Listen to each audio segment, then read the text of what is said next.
Seja bem-vinda.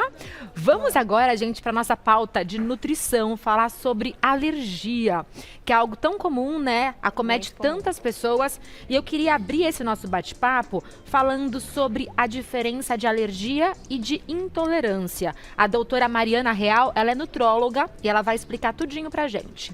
Pamela, muito obrigada por me receber aqui hoje no Prazer programa. é nosso. Esses alimentos que nós trazemos hoje aqui são os alimentos que mais ocasionam as alergias alimentares. Então, 90% das alergias alimentares são causadas por estes alimentos.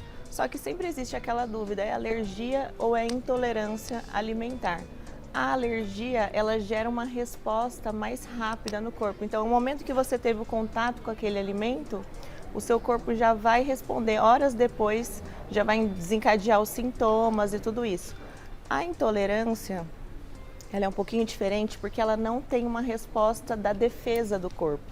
Então, na alergia, tem o recrutamento do nosso sistema imune. Então, é o corpo mesmo combatendo aquele antígeno que ele não reconhece o que é e recruta essas células de defesa para lutar frente à alergia. Isso não acontece na intolerância.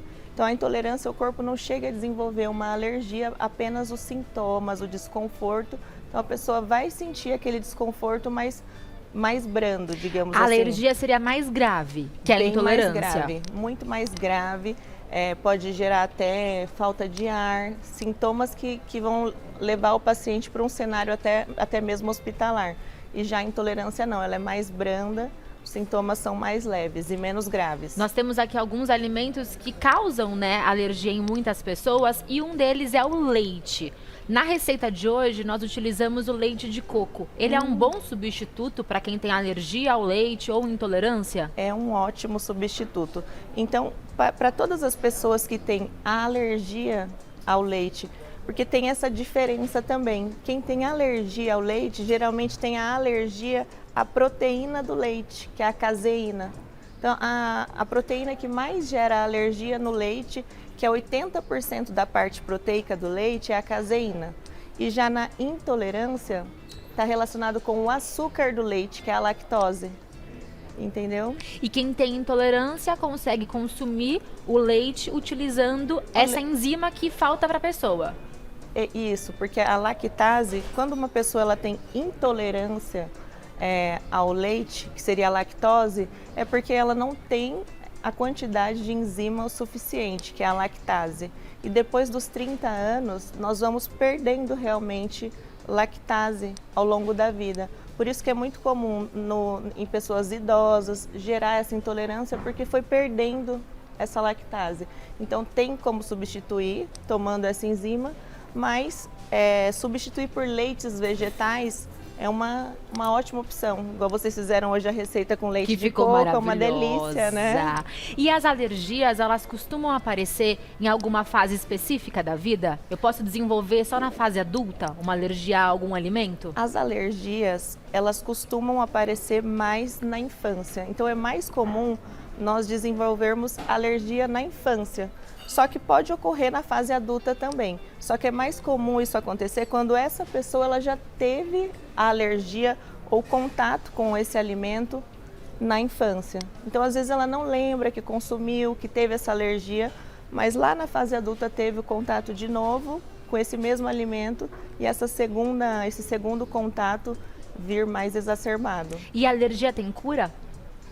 Uma vez alérgica, uma vez que eu tenho alergia ao leite, eu posso deixar de ter ou é algo que eu terei a vida toda? Tem pacientes que tiveram a alergia na infância e sofreram uma dessensibilização ao longo dos anos, porque o sistema imune na criança, ele não é completamente formado, ele muda. Então, às vezes está nessa fase de maturação do sistema imune e que ele vai se transformando e na vida adulta a pessoa não tem mais a alergia e nem mesmo os sintomas. Agora, isso acontece naturalmente, não há nenhum medicamento que eu possa utilizar para que eu deixe de ser alérgico. Isso. E quais alimentos você trouxe aqui pra gente que causam alergia em muitas pessoas? Então, hoje nós trouxemos os 5 alimentos que mais causam alergia. 90% das alergias são causadas por estes que estão aqui, que é o leite, a caseína, que é a proteína do leite, né? O açúcar do leite é a lactose e a proteína é a caseína. A caseína ela é mais relacionada à alergia e a lactose mais à intolerância.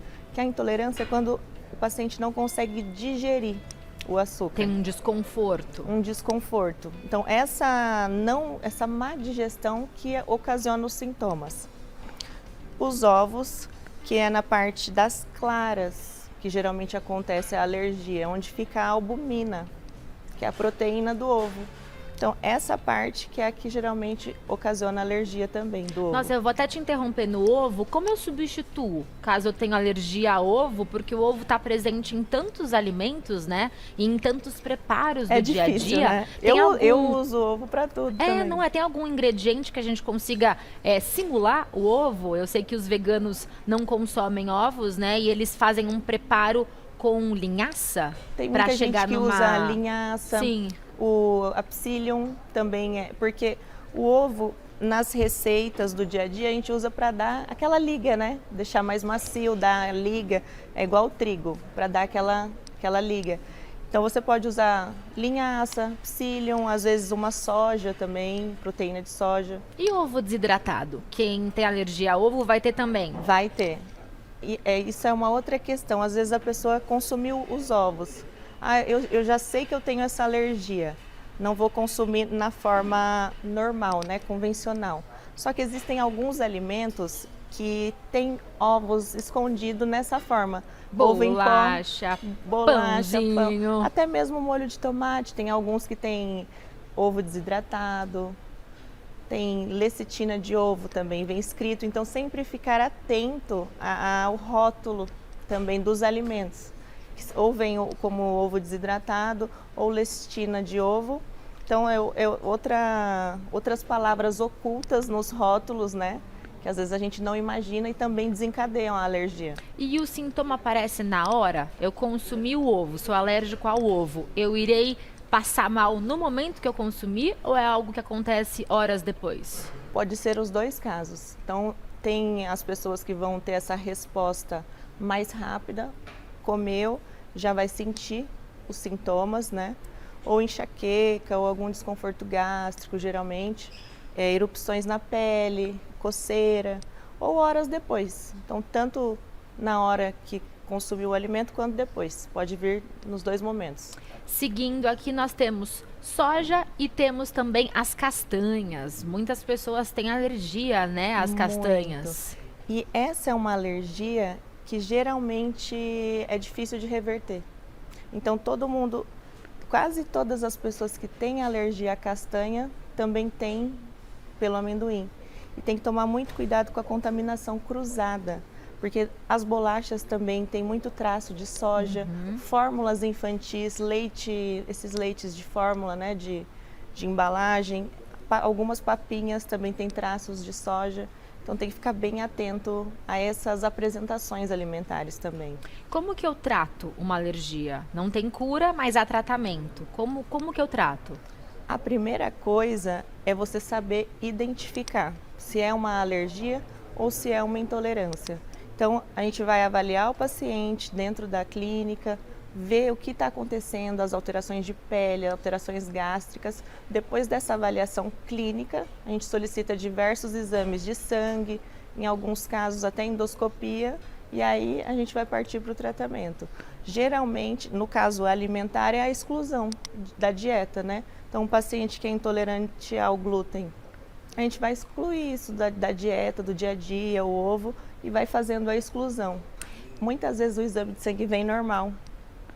Então, a gente não fecha, às vezes, o diagnóstico com o exame. Não é rápido, né? É um longo processo, às vezes, para descobrir. Porque eu posso ter uma alergia e como eu estou com o meu organismo contaminado, eu temporariamente ter outras alergias. Isso mesmo. Então, às vezes, a gente não consegue identificar no exame a intolerância mesmo. O exame vem geralmente normal e o paciente sente, né, tem aquele desconforto, ainda tem os sintomas, mesmo com o exame vindo negativo. Então, a exclusão que realmente é a melhor alternativa. Que mais temos aqui? Trouxemos o trigo, né, porque muitas pessoas são intolerantes ao glúten. Então, essa parte que vem dentro do trigo, que é o glúten, ele gera diversas respostas no organismo, tudo começa no intestino, né?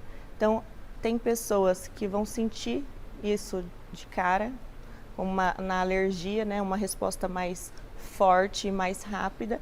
Tem pessoas que ao longo da vida vão desenvolver essa sensibilidade, né? Que são os celíacos. Que são os celíacos. Então, o que acontece? O glúten, às vezes, ele vai lesando a parede intestinal. Então, ali na parede intestinal existem alguns canais que são para absorção de nutrientes. E o glúten muitas vezes passa para onde não deveria passar, se acumula em várias regiões do corpo ou impede a absorção de alguns nutrientes, pode levar à anemia.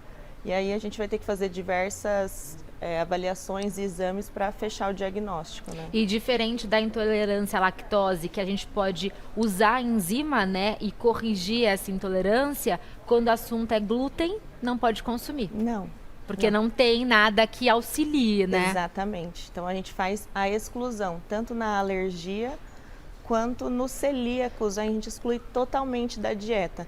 Se é uma intolerância, então é aquele paciente que tem algum desconforto, comeu, mas não chega a ser uma coisa grave, aí a gente deixa para as exceções, digamos assim, né?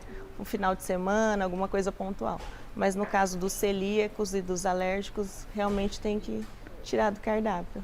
A doutora Mariana Real é nutróloga, vou deixar o Instagram dela para você aí de casa, é o @doutoramarireal, DRA Mari Real. Muito obrigada. Esse é um assunto muito importante, né? Que rende muita conversa. Verdade. E é importante sempre buscar um profissional caso você sinta algum desconforto ou alguma reação estranha no seu organismo. Muito obrigada, doutora. Obrigada.